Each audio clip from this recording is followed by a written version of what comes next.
Hello everyone, it's Mr. Barden here. This is going to be a real short video, so I'm just shooting it on my phone and talking about it.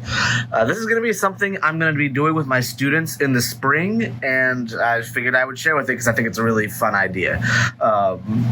Ignoring my awful handwriting, you can kind of see what's in the main bit of the screen here is what I'm calling my musical draw box. And this is something that I would do a lot, more so in undergrad and starting my master's degree, but really anytime I got writer's block or just wasn't sure what to make. And basically what I've got in here, I've tweaked it a little bit from what I would personally use. Just because what I do is a lot different than what my students do, but I've got 4 different colored index cards. And what you or your students would do is draw. I would recommend starting with one of each, but a certain amount. And these green ones are things related to tempo and rhythm.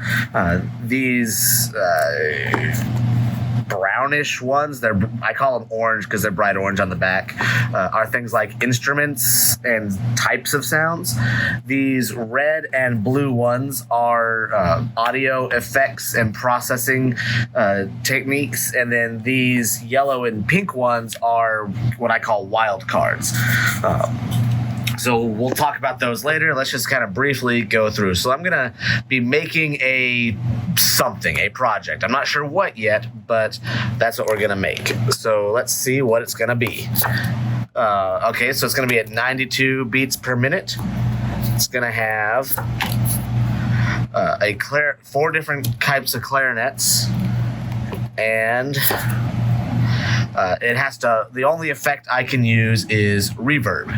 All right, that's the first little bit. The last bit, the wild cards, can be anything. It could be a genre. It can tell you to redraw a card, to draw an extra card, just anything else that I had trouble fitting into a category. So I have to take all of these and I have to make a radio ad using only clarinet sounds.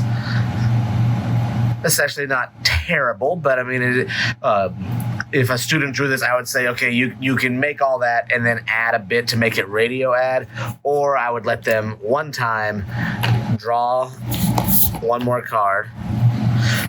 So this one might be a little bit easier for some students where they have all the same bits, but instead it has to be a rock and roll inspired thing. I generically said rock because there's a variety of kinds. But that's what I like to use for getting the creative juices flowing.